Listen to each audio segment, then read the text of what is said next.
Hey, Shalom, Israel. It's the brother Yukana from the GMS Houston camp, coming back with another installment of GMS Practicals. And before I get started, as always, I'm going to give all praises, honor, and glory to Yahweh, by Hashem Yahweh Shai, by Hashem Rekal Kadash. Double honors to the apostles and elders of Great Millstone, the men who rule well over Israel, and peace, blessings, and salutations to the Akim that are pushing this word, the potential elect, in faith, trust, and love, and sincerity. So shalom. Salakia. I wanted to go into this lesson today, man, about basically about Esau, man, and all that's been talked about, man. As everybody knows, man, the chip is here. You know, it's about to be made mandatory. I mean, everything that the scripture speaks of, man, we're headed closer and closer to it. You know, the day of the Lord is near. It is near, very near, as it says in Zephaniah, man. It's real close, man. You know, Esau is steadily pushing new legislation, man, changing everything from what he's already done to what he's doing now. It's going to be made mandatory, man, at some point, that the chip is not going to be optional. It's going to be, and that's the RFID chip, man. It's the radio frequency identification device, the little chip that you see, you know, the very chip, VERI, for verification. It's going to be made mandatory, man. That's just which is just another unrighteous decree, man, from Esau. But the thing is, man, it's not so much that he's pushing what he's pushing because he's supposed to, man. The thing is, man, that our people are jumping through hoops right now to get whatever Esau has, man, to offer. You know, whatever he's offering our people, 2/3 of our people are breaking their damn necks to get it. So how much more so will you do whatever you can to get the chip? You know, I've said before, when I was young, man, I was little, I don't know, man, probably in high school, man. You know, I remember talking about the mark of the beast, and I'd always wondered that. How are they going to get people to take this thing, man? Because everybody knows what it is. But here we are some 35, 37 years later, and amazingly enough, it's here, and people don't even know, man. They're going to be duped into thinking, because all Esau has to say at this point, he's got so much credibility, man, with you wicked 2/3 niggas. He don't even have to prove anything to you anymore. He just has to say it now. He's got so much credibility with you lost people, man. And that's you so-called blacks, Latinos, and Native Americans, that he doesn't have to prove anything. It's just his naked word now stands firm. It's just like it's engraved in cement or something with y'all, man.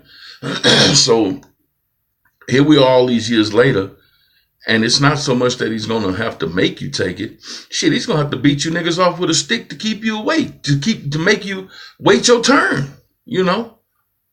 And there's a punishment to come with all that, man. One with him, because he's going to be destroyed eventually, taken out from the face of the earth, period, man, after 1,000 years of hardcore slavery. The only other thing is, man, that 2/3 of our people are going to have to be put to death, man. And that's not going to be pretty. But you made the choice to follow this man, follow after him, follow after his unrighteous decrees. You seek love from him. Anything he has to offer, you taking it, man. Good, bad, or indifferent. And it's all bad, by the way. You know, whatever you deem to be good, bad, or indifferent, you're going to take it anyway. You know. But I'm going to bring out a couple of scriptures, man. And eventually, man, when it all goes down, let the chips fall where they may, man. You know, because even the Most High says, man, in Proverbs, man, I think it's like the 24th verse where it starts at 1 in 24, where he says, you know, he's going to laugh at your calamities, man. You know, he's going to scoff and mock at you, man. That's going to be funny to him to see you done did all this shit. You chased after Esau. Now you see you in trouble. Now you want to run back to him. It's going to be too late at that point. Once you take that mark, man, once you take that chip, it's a wrap, you know. So you want to follow after this devil and his unrighteous decrees, which many of our people already have. He's decreed, man. He's put out what decrees, man? It's okay for two men to get married, two women to get married. Our people are doing it at an alarming rate, man, in droves to do it when it was first, and even now.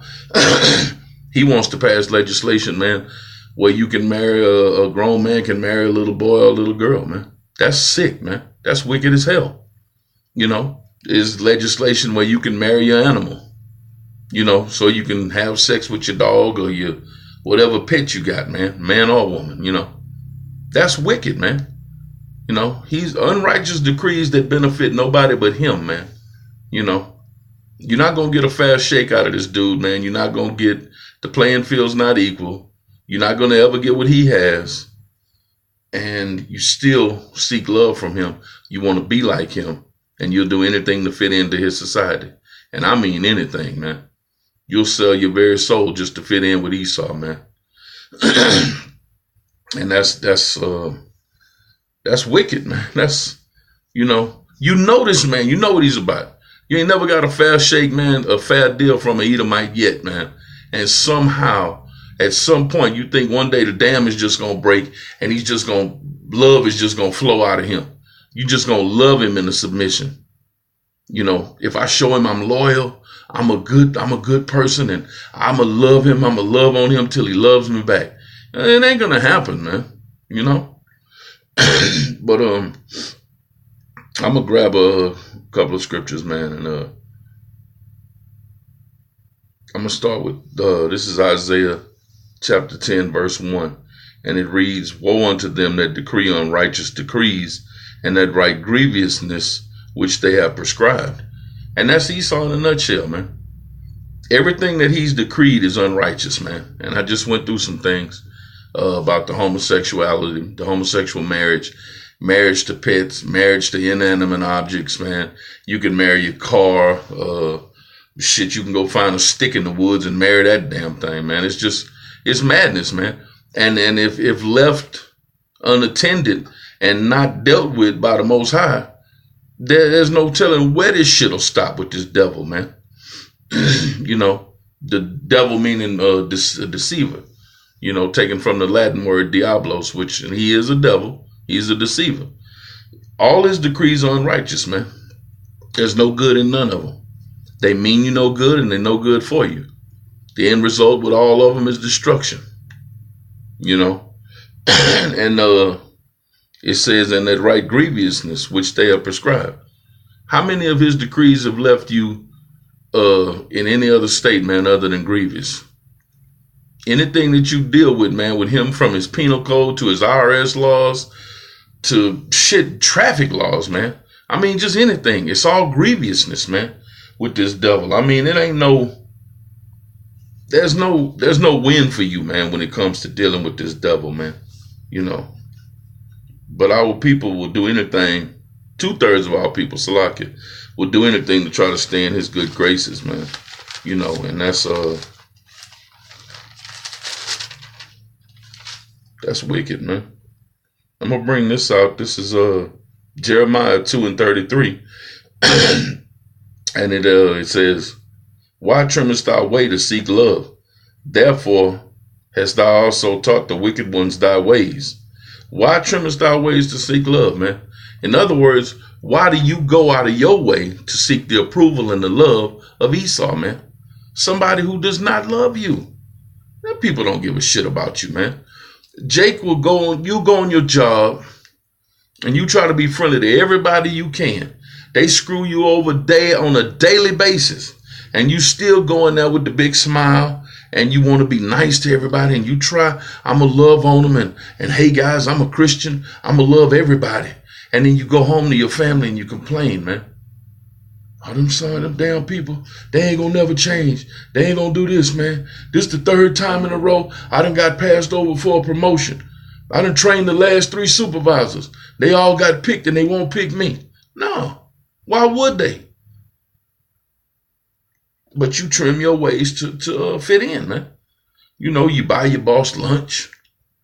You hobnob, you smile, you show every tooth in your head. You go in, you bring breakfast sometimes. You the ideal employee, man. At work every day, on time, all the time. and they still screw you over, and you still trim your ways. They can come up with the most wicked shit, underhanded shit, say stuff, man, that's just straight wickedness, and you sit there like, well, yeah, I mean, it's okay, it's all right, to each his own. Bullshit, man. You trimming your ways to fit in, man. Salakia. And you ain't gonna ever fit in, man. But, it's at the end of the day, man. Our people, they lack knowledge. They lack the understanding, man. They're hard-headed. They're stiff-necked. And actually, yeah, here we go. They're stupid. I'm going to read this right quick, man. This is Jeremiah 4 and verse 22, since we're in Jeremiah. It reads, for my people is foolish. They have not known me. They are sottish children. And the word there, sottish, means stupid. So the Most High is calling 2/3 of his people stupid. And it's true. 2/3 of Israel are stupid, man. Sottish children. And they have none understanding. Of course not, man. They have no knowledge of nothing, man. Mainly because they don't fear the Lord. So how could they have any knowledge of anything? So he flat out calls you stupid. Now, let me just touch this right quick. This is Proverbs 1 and 7. It says, the fear of the Lord is the beginning of knowledge, but fools despise wisdom and instruction. So you don't fear, 2/3 of our people don't fear the Lord. So there's no way they can even begin to have knowledge. It says the fear is the beginning of knowledge. And then when we go back here, it says they have no understanding. They have no knowledge, man, because they're stupid and they don't fear the Most High. They are wise to do evil, but to do good, they have no knowledge. No knowledge, man. Because you don't fear the Most High, man. That's where it all begins. You don't think look, Esau, you fear Esau way more than you fear the Most High. Well, you fear Esau and you don't fear the Most High. The fear of the Lord is the beginning of knowledge. And here back over in Jeremiah 4 and 22, it says, but to do good, they have no knowledge. You have no knowledge because you never feared the Most High. But a day is coming, Jack. Your ass is going to more than fear the Most High, man. You can believe that. So you're going to put your dog ass to death. And 2/3 of you niggas deserve it, man. And good riddance to bad rubbish, man. You deserve whatever you get, good or bad. You deserved it. Whatever we get is good or bad. It's a reward, man. You get one for being good, you get one for the bad. One for righteousness and one for unrighteousness, man. And if you get put to death, then good, man. Hey, man. You keep chasing this goddamn devil. And I don't use the word goddamn loosely because he is damned by the power of Israel, who you call God. You keep chasing this goddamn devil in his pipe dreams, man. And you're going to be put to death with him. Simple as that, man. Yeah, that was it, man. I just pray that Israel was edified, man. That was all I had on that, man. So wherever you find yourself, man, is where you deserve to be, man. When this is all said and done. Shalom.